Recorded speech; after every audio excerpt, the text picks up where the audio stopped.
All right. Say OB ho. No. Welcome to And How Does That Make You Feel? My name is Stori. All right, so today I will say I have not drawn the line in any sand when it comes to this Drake and Kendrick Lamar beef. I just really love that Not Like Us song. And as someone who is a Kendrick fan and can recite Mad City word for word, bar for bar, I'm just excited to be getting Kendrick songs finally. I don't even say finally. Everyone says, oh, he takes forever to release. He takes so long. But honestly, the work is worth the wait to me, and it's all quality. And I really enjoyed his last project. It was very raw. Made me cry, honestly. But Kendrick, welcome back. So great to have you back. Before we get started, though, I did want to say that in the last episode, I had mentioned that I have t-shirts. You can see. And I will be doing a giveaway for after I reach 100 subscribers on YouTube. So if you haven't subscribed yet, please do share it with your friends, your families, your aunties, your uncles, your cousins. I actually might start selling them. Everyone has been asking, are you just going to start selling them? I might. It started off as an idea of something, nice to do for my guest when they came on and just show my appreciation for having them on. But I still will do that, of course. I might sell them. So I'll still do the giveaway, of course. I do have them in 2 other colorways. I have them in a white and a cream. So I'll do the giveaway with the dark brown, the white, and the cream. And then if you all want me to start selling them, it will probably be around $35 a shirt. Let me know. Anyways, I'm very excited to talk to you today. So excited that I came here 2 hours early. I'm not supposed to be here right now, but the owner of the space was so gracious in letting me still record. I would have turned around and went home. There was no need for me to rush here, but I was excited because this episode is all about my takes on various things. And so I asked you all, what would you like to hear my take on? And a lot of you sent me like relationship-based things. So whether it be a platonic relationship, whether it be a familial relationship, or even romantic. So I think that's going to be the theme. We're going to stick to relationships. I have 3 takes here. And if I get with the other ones, I will, but I don't want to ramble on too much talking here. The first take that you all wanted to hear from me was navigating having a friend who you feel are making bad decisions, primarily when it comes to being in a relationship. And that friend continuously coming to you, asking for your advice, you give it to them and they never take it, but then they expect you, to be that emotional support that they need, or, to be that emotional part that they're missing from their romantic relationships. Wow. I've written about this a while back in my blog, which I'll share.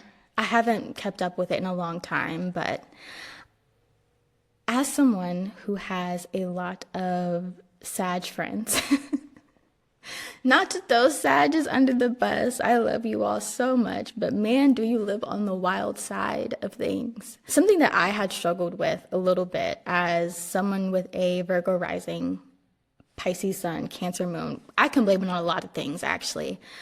I had these friendships, and I always felt like it was my responsibility to throw on a cape, wear an S on my chest, and to do for my friends, and to help them in any way I could, to unburden them in any way that I could. And a lot of that, I think, stems from me feeling as though, well, if I'm not doing something to prove to that person that I'm a value in their life, then like, what am I?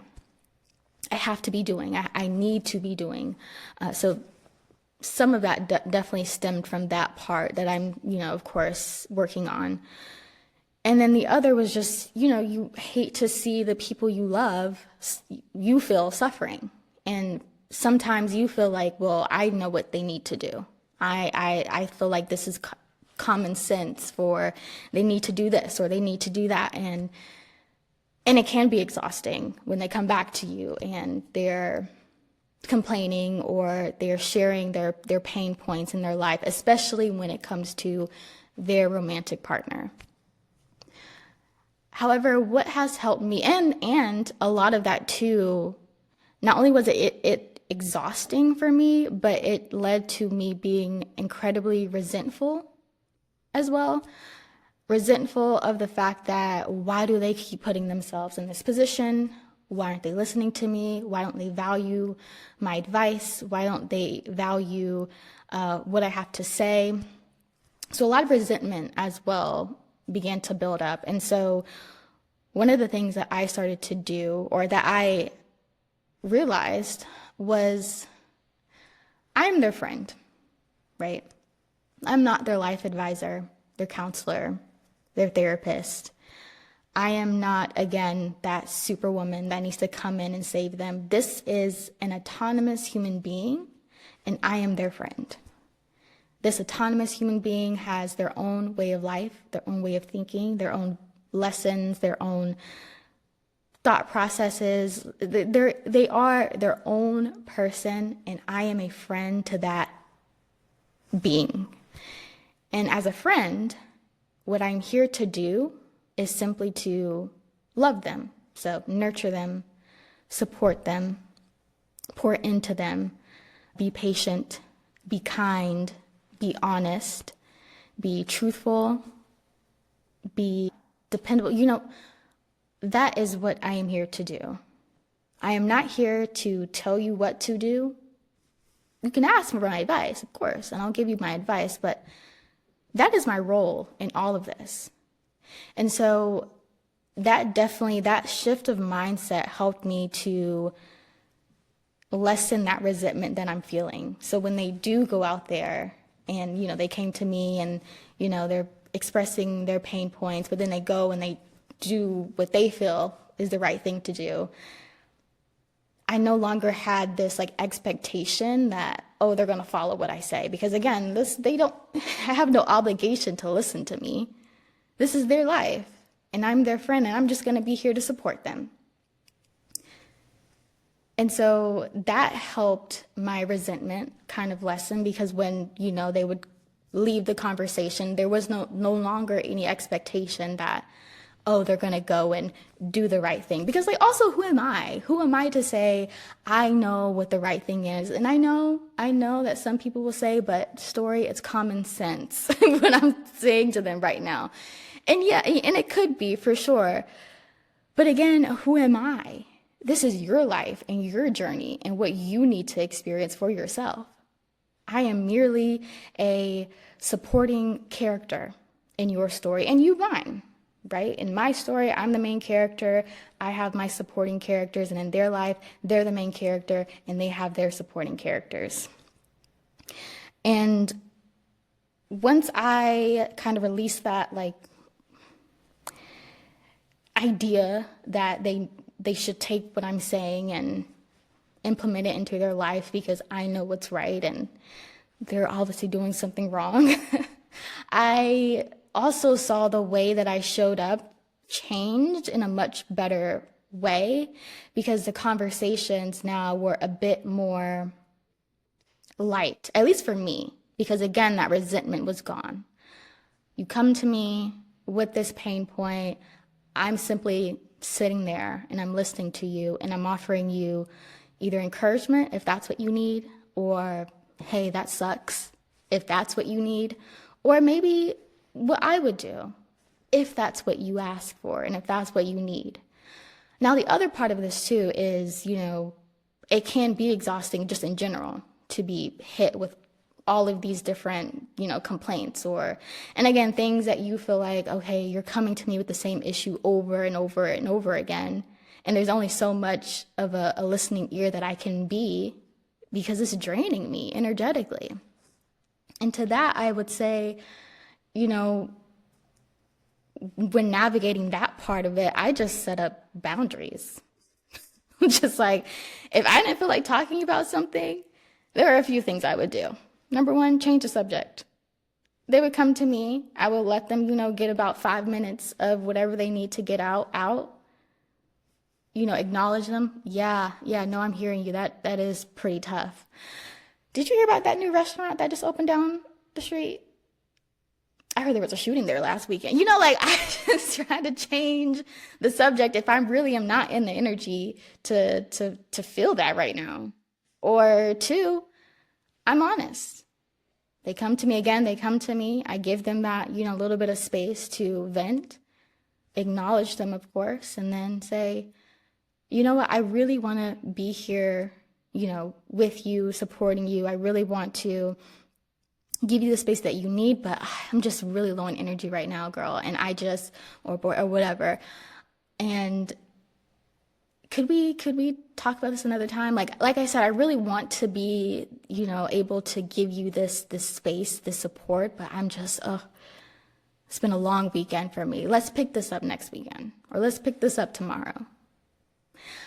And then if it really gets bad, if you feel like I am just the friend they come to when they need something, when they need that emotional support, I wouldn't be opposed to just not being their friend anymore, or changing the way that I have them in my life. And as someone who's really big on community building, I don't believe in just cutting everyone off. However, there are times when that is necessary. And if you really don't agree with how that person is living, and you just can't be that person anymore that they continuously run to when they're dealing with something difficult, and there's never this reciprocity or, this equal exchange of energy, it is totally okay, in my opinion, to just not be friends with them anymore. To decide, you know what, this is not someone I want to be in community with. And on the flip side, of course, I implemented those things with the boundaries and like the changing subjects with people I did want to be in community with. And I'm like, you know what? This person's just going through a rough time. I still love them. I still value their presence in my life. So I'm going to have to figure out a way to work with them while, again, respecting my own energy and my own needs and my own wants. It reminds me of a TikTok I saw where the young lady, she was speaking about how she had to release a lot of shame around being a single mother. So she got pregnant with her ex, who she admits wasn't the best partner, but she loved him and she tried to make it work. And towards the end of their relationship, she, found out she was pregnant, the relationship ended, and she was just having a lot of shame around it, feeling as though she was silly, try not to use the word like stupid, but, she felt a lot of shame about it. And so she was talking with her mom, and her mom said, well, what did you do wrong? You fell in love with someone, you tried to make it work, you got pregnant in the process, but really, what did you do wrong other than love and act in love?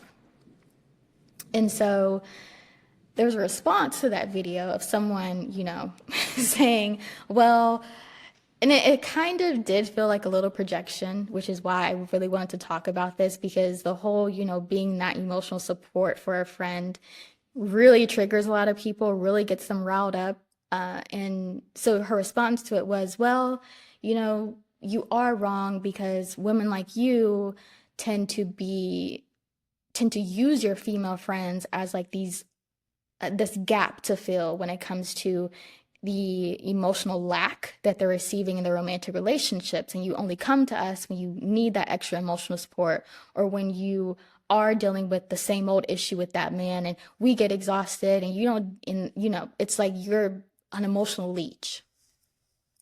So, and of course, my first response to this was, again, one little projection.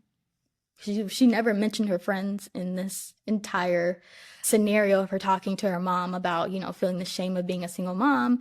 And then two, I was like, well, what boundaries have you set in place with these women?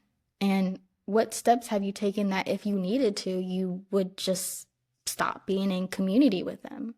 And I am open to hearing your thoughts, because I think that I do come up to a place of empathy a lot too when it comes to my friends, and when they are in situations that I feel are very harmful to them, or they're making decisions that I feel are very harmful to them, I do approach it from a place of empathy, because there are a lot of situations in my own life where I remember people tapping me on my shoulder and saying, that's not right, don't do that, or hey, you've been struggling with this same situation, like I think it's time for you to make a change. I think it's time for you to stop doing that, or stop, being with that person, whatever the case may be. And I remember what I felt. I remember my thoughts. I remember the hopefulness I felt. And I know a lot of you can relate to that. You can relate to someone or your community coming to you and saying, hey, it's the same situation you've been bringing up with this person. What's going on? I think you should do this, or I think you should do that. Don't you remember how you felt in that moment, or the thoughts that you had in that moment? And I know, again, you're probably saying, but no, my stupid was not that stupid. I get it. I understand. She's like, but if I was in their shoes, I would have been, understand. But as Brene Brown has taught me about empathy, it's not about putting yourself in that person's shoes, but relating to the emotions that they could be feeling in that moment, relating to the thoughts that they might have in that moment. And so, again, in my life, when I'm looking at, a friend or friends doing something, and I'm like trying to tap them on their shoulder, because I still, of course, will 100% voice my opinion if I think that they're doing something harmful. I do think that is my responsibility as a friend, but usually I tell them once, hey, let it all out on the table. Here's how I feel. And then I can let them, I can let it go, let them proceed and make the decisions that they want to make. But I look at the situation, I'm like, you know what? I remember how it was I remember, again, the hopefulness I felt, or like they don't know what they're talking about, or no, it's different. The delusion of it all, of me going through what I went through, and my community trying to, steer me in a different direction and stop me from doing something that they felt was harmful. I remember how I felt.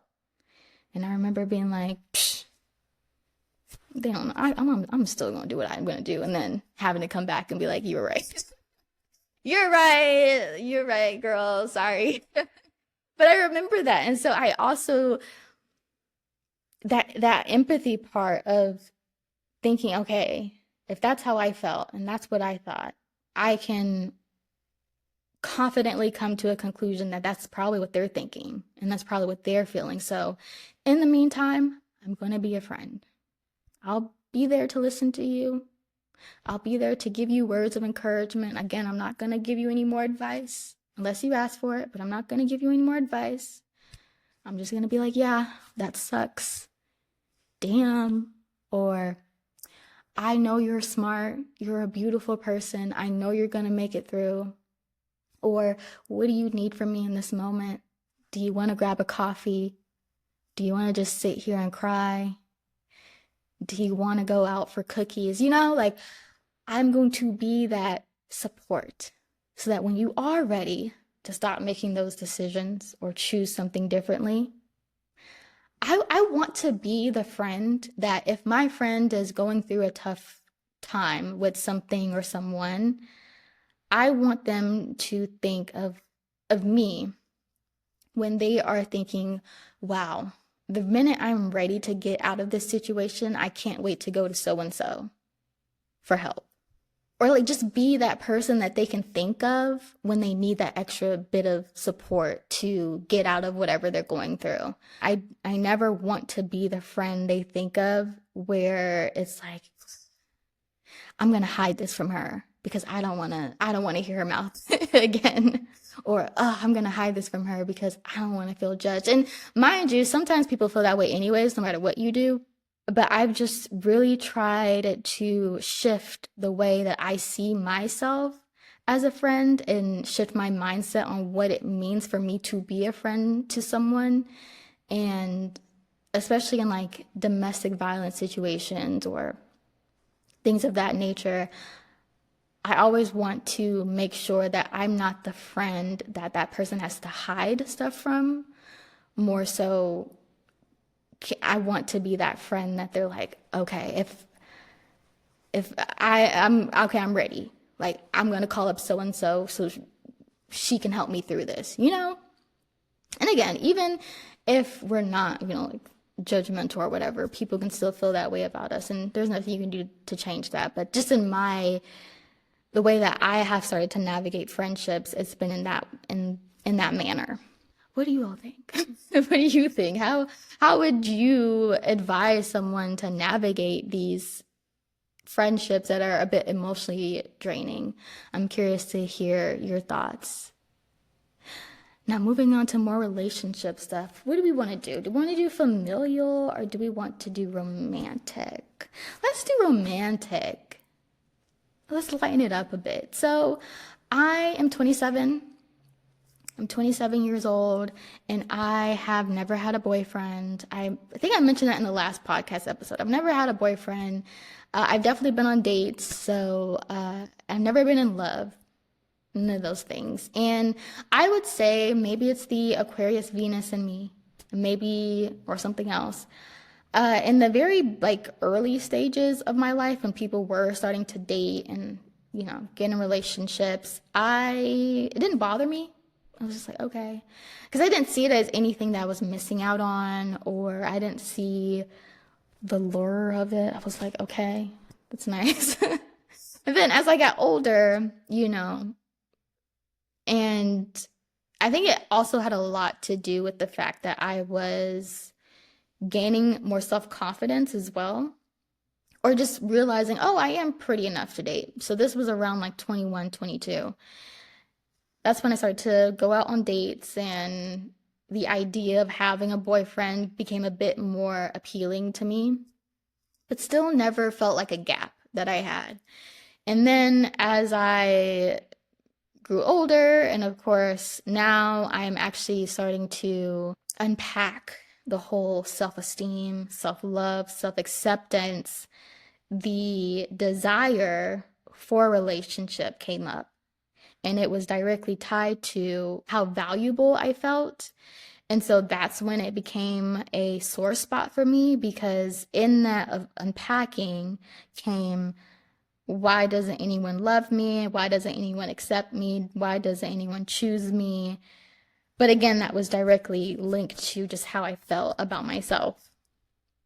And then, of course, you get now the talking to other people, talking to your friends who are in relationships, and going online and hearing advice. And of course, everyone's like, oh, just focus on yourself, love yourself. Love will find you when you least expect it, when you're not looking for it.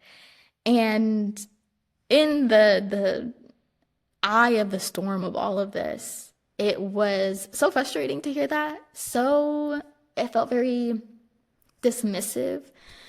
You're expressing to people how much you desire to be partnered with someone romantically, and they're just saying, oh, just focus on yourself. And you're thinking, I've been focusing on myself for the last, I don't know how many years. How much more focusing can I do? And especially when I first started therapy, I'm like, oh, I'm really focusing on myself now. So then what am I missing?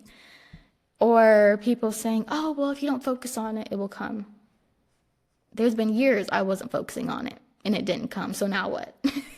It's like, okay, no one gets, you don't get it because you have been chosen before, or you are in a relationship. You know what it feels to be partnered. I don't. I want that experience. Now, number one, I think when people say to focus on yourself, or to, just love yourself and it will come, don't focus on it, it will come. I think one part of it is they probably just don't know what to say, and they want you to feel better. They want to say things to help you feel better. So I don't think that it's coming from a very negative place. I think it's one of those things that I talked about with my episode with India, about how when people come to you with something heavy, but you just want to fix it, you're just like, let me slap a Band-Aid on it. Oh, love will come when you least expect it. Or, oh no, just keep focusing on yourself and it will happen. But two, what else are you supposed to do? Right? Like, love really does come when it wants to, even when you're looking for it or when you don't, or you're not looking for it. It really is going to come when it wants. And so in the meantime, what are you going to do? Are you going to sit there and this is what I'm saying to myself. I'm just not giving advice to anyone unless it resonates. But I just thought to myself, like, what else am I going to do? Am I going to sit here and sulk in the fact that I don't have this one other person? Or am I going to dive deeper into the other areas that make me happy? Am I going to, focus on the hobbies that fill my cup and the community that I have around me? Because I also have my friends and my family have shown me the love that I expect now from my future partner. They have shown me what true love and acceptance is. And am I gonna, again, focus on those gaps per se, or those holes in my life, or focus on the things that are around me that are so abundant and fill my cup to no end? And I appreciate this time too. I've realized how a lot of people my age and younger have never had the experience to get to know themselves too, outside of another person. Get to know themselves outside of being this person's partner or being this person's spouse. And then, if they have kids, being a parent.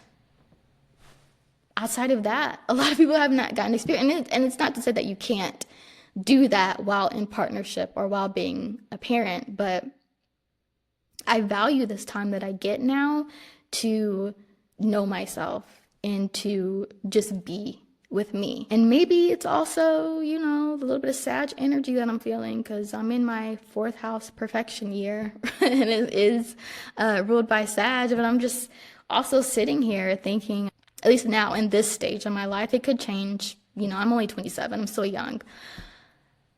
I'm sitting here thinking, okay, well, is romantic love really a gap for me? Is it really something that I'm missing? Or now in my mind, just an addition? Because I feel very full and I feel very fulfilled. And even in those moments where I desire romantic love, because obviously, I do, from time to time, I just think in those moments that I desire romantic love, I realize that with self-love, no, it's not going to take away my want to be partnered. It isn't going to take away, the disappointments I feel when I am on a date and I like a guy, but then it goes nowhere. It's not going to take away my sadness and my frustration. However, it is going to make it easier, because in those moments, the first tool that I use, the first thing that I lean on is self-love, the way that I care for myself. Self-love makes the disappointment easier to get through. Self-love makes the sadness easier to get onto the other side of. Self-love makes the frustration easier to process. In those moments, I'm thinking about, how can I care for myself? How can I uplift myself? How can I encourage myself? And then leaning on my community, calling my friends, calling my family to assist me in loving myself up again. Again, it's not going to take everything away. It's not going to take all the BS that comes with waiting for someone away, but it does make it easier to get through, so that I can quickly get to a space where I can welcome back in the happiness and back in the peace and back in the contentment. So I don't mind the self-love talk when it comes to those of us who we feel like we're perpetually single. I don't mind it, because I know it's coming from a good place. And honestly, what else are we going to do? What else? What else are we going to do other than focus on loving ourselves? And I think that's the self-love of it all, is in those moments where we're feeling so disappointed or discouraged, that's the very thing that we can then lean on to help us get through those feelings and get back to a place where I said again, we have that room now to welcome in the good feelings. Dating has been fun. Dating has been a wild ride. And I often think about, oh, I wonder how I'm going to meet him, or, how long it's going to be. But as of right now, I'm just feeling very content. And I think the other thing for me too is, with me coming to this place of contentment, is I am so, obviously there's like the good side of romantic love and the almost fairy tale like part of it. The part where you do meet someone who just adds to your life and who is so nurturing and just the embodiment of love. And then on this side is where I am now, single, have a great support system, exploring my hobbies, I'm traveling, all the things, expanding my career. Then I'm like, well, the other side of romantic love could be the stress of it. Being with the wrong person, staying up late at night worrying. And I'm just like, okay, so I can either choose this that has peace, because on the other side of this, besides, the fairy tale romance, is the not so great parts. And it's like, I'd rather be sad and single than sad with somebody. And so it just helps me to reaffirm, like, yeah, I'm okay with waiting, because I would rather swallow a jean jacket through a straw than be with someone who I'm not supposed to be with, who just causes so much emotional stress, all to say, well, I have someone. Like, I've seen what that life can look like, and I know for a fact I want no parts of it. No parts of it at all. I would much rather be single for the rest of my life than to be partnered and happy sometimes, but miserable the others. Not just sad or, like frustrated, but miserable. You're telling me that I can just remain single and never experience that amount of misery? Versus I would rather be single than experience that much. It's not even a contest. So that's my thoughts on being single and the talk of self-love. Okay, last but not least, one topic that I was kind of trying to avoid for a long time. When someone messaged me about it, I'm like, this is kind of triggering, but what is my take on being the rock of the family, or being the one person in your family who's super aware of emotional abuse, mental issues, generational cycles, trauma, etc.? This is a very common experience, I feel, for like eldest daughters and families. It's also really common when it comes to, I think, eldest daughters of immigrant families as well. Very common experience when it comes to even queer people in families. If you're the first queer person in your immediate family especially, I've seen this.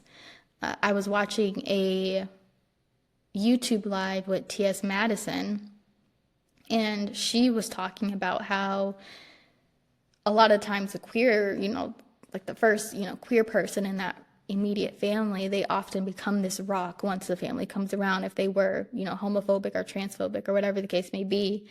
And they become the rock of the family, and they become the person who's super aware of these things. And especially sometimes they're very successful and they, want to bring their whole family up, which can be difficult. I say, number one, my heart goes out to you all who feel like you are the only one in your family who is super aware of the dysfunction. Just my heart goes out to you. I can also say that it is maddening. You often feel like you're going crazy, or maybe that you should, maybe it's not that deep. It's like, maybe it's not that deep. Maybe I just need to relax, or it can lead to a good bit of feelings of being resentful as well. resentful that you seem to be the only one doing the work. That can lead to a lot of resentment, and even to being resentful of, especially when it's people that you really, really love, of course, like family, just sitting there thinking, man, there's a better way to live. Why don't you just live it? And I can even tie this again back to the episode I did with India with, people are doing the best they can, and how that could breed a lot more compassion and empathy for your family members, and realizing that they are doing the best they can, even though it's not what you would consider your best, it's their best. I also think about how I only know a part of the story. And when I say the story, I mean the full story. I mean, not even that family member's childhood, but beyond them. Because I'm a huge believer that a lot of what we hold in our body, a lot of our behaviors that lie in our subconscious, sometimes don't even come from us. I think when people say breaking generational curses and generational traumas, I mean that. I mean, you can hold things within yourself that aren't even because of how you grew up, but because of how your grandfather grew up, or your great-great-grandfather. It's a common belief too, if you're into like NET, which is, I forgot the name, but it's a somatic-based therapy. And so it's all about activating things within your body and releasing that energy that, again, can be not really from your childhood, but from your ancestors' childhood. And so the empathy part for me too, with friends or family members who you feel are not really aware of the dysfunction, is I only truly know a part of that story. I myself, it's just very unfortunate too sometimes, where you know that you can't make anyone do anything or see anything. The only thing that, or the only person that you can control is yourself, and what you're going to do with your life, and what you're going to do with how you maneuver as you grow and you change. And if your desire is to have children, how you're going to ensure that they don't experience or struggle with the things that you did. And even in that, I feel like, as frustrating or as sad as it can be to know I can't really bring people up with me, I just, they have to make that choice.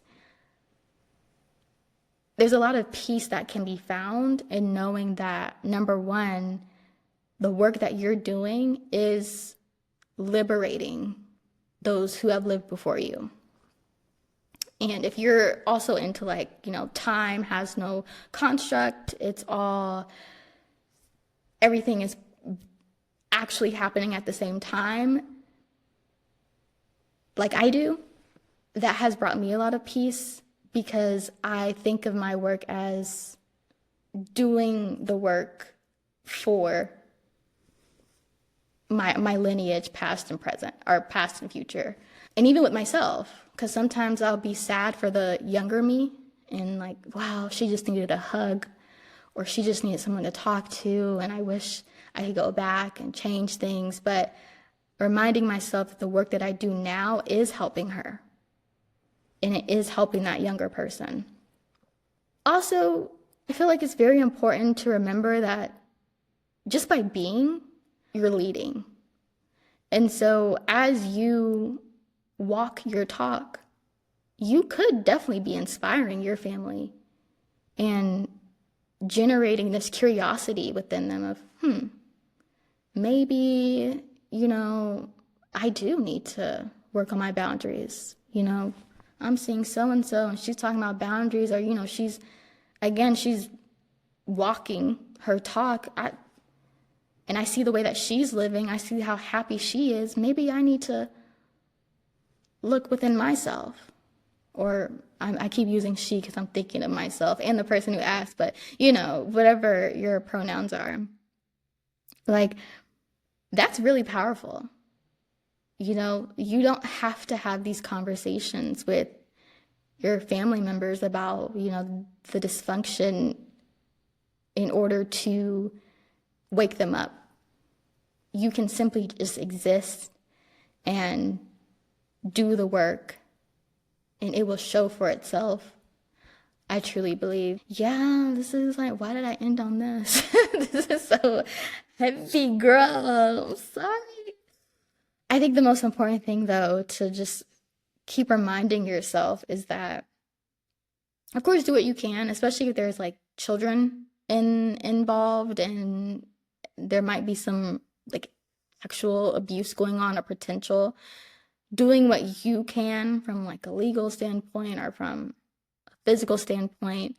But if it's just like the dysfunction of it all, just wanting your family to behave healthier, knowing that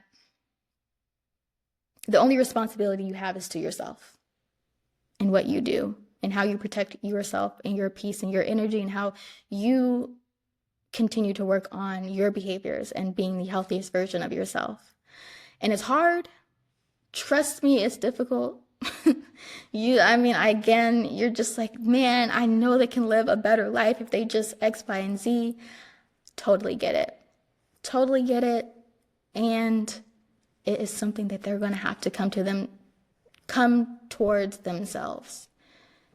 But again, what we can do is just continue to live as the example, because that in itself is so powerful and can be so transformative for that person or those people. That's my take.